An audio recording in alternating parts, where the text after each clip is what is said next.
There's a particular kind of pain that comes with betrayal.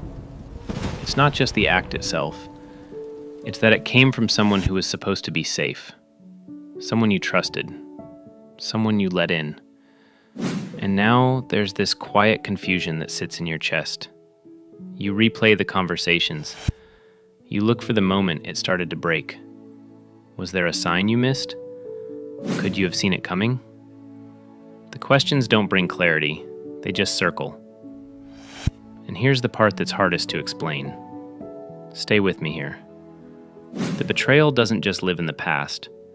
It shows up in the present, in the way you hesitate before trusting someone new, in the way you guard your words a little more carefully now, in the way you tell yourself it's better not to get too close. Because the ache of being hurt by someone you thought you knew, that doesn't just fade with time.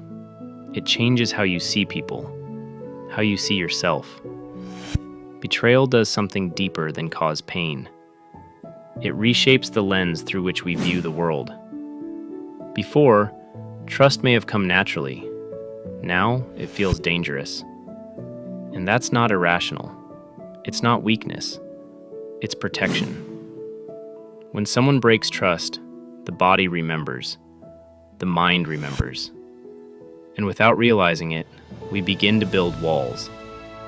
Not out of bitterness, though bitterness can come later, but out of survival. We tell ourselves we're just being cautious, that we've learned our lesson. And maybe that's true. But here's the quiet danger. Listen closely. Sometimes what starts as wisdom becomes isolation. What starts as discernment becomes suspicion. And slowly, we begin carrying the weight of someone else's failure as though it defines us. The person who hurt you made a choice, but now you're the one living with the aftermath. That's the injustice of betrayal. It doesn't end when the relationship ends. It lingers in the way you relate to everyone else. And over time, you may start to wonder, is healing even possible? Or is this just how things are now? There's a story in Scripture that sits quietly in the book of Genesis. It's the story of Joseph, and it's not a parable. It's a life, a real person who experienced betrayal in layers. Joseph was his father's favorite. That made him a target. His brothers, his own flesh and blood, couldn't stand the sight of him. So they did what jealousy often does. They destroyed what they couldn't control. They threw him into a pit. They sold him as a slave. They went home and lied to their father, letting him believe Joseph was dead. Betrayal doesn't get much deeper than that. And Scripture doesn't rush to comfort. Joseph doesn't get rescued the next day.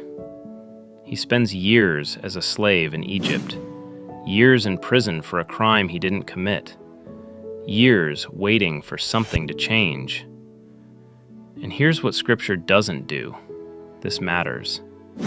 It doesn't minimize the injustice. It doesn't tell Joseph to forgive quickly and move on. It doesn't explain away the harm. It just lets him live in it. And somewhere in the middle of that long, unjust season, something shifts. Not because Joseph stops hurting, but because God doesn't stop working.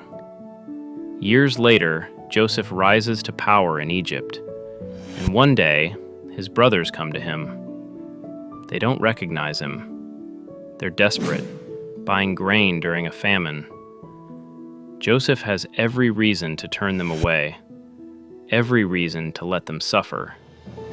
But listen to what he says. You meant evil against me, but God meant it for good, to bring it about that many people should be kept alive. Genesis 50:20. Joseph doesn't say the betrayal didn't matter. He doesn't say it was fine now. He names it clearly. What they did was evil, and God still worked. Both things are true. Betrayal leaves a mark. That's not something to be ashamed of. It's not a sign that your faith isn't strong enough. It's just the reality of being human. Joseph's story doesn't erase the pain, but it does offer something else. The possibility that the thing meant to destroy you doesn't get the final word. Not because the betrayal was good, but because God is faithful even when people are not. Healing doesn't mean pretending it didn't happen. It doesn't mean rushing reconciliation.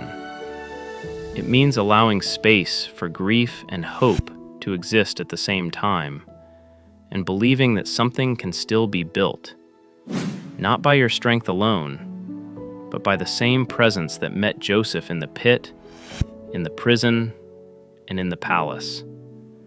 If that was true for him, it may be worth considering whether it could be true for you too. Not as pressure, not as obligation, just as an open door, one that's been there the whole time.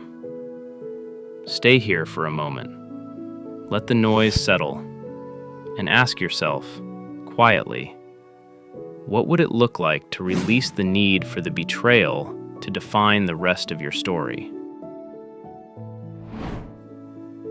May God bless you to be a man or woman after his own heart. I have found in David the son of Jesse a man after my heart, who will do all my will. Acts 13:22.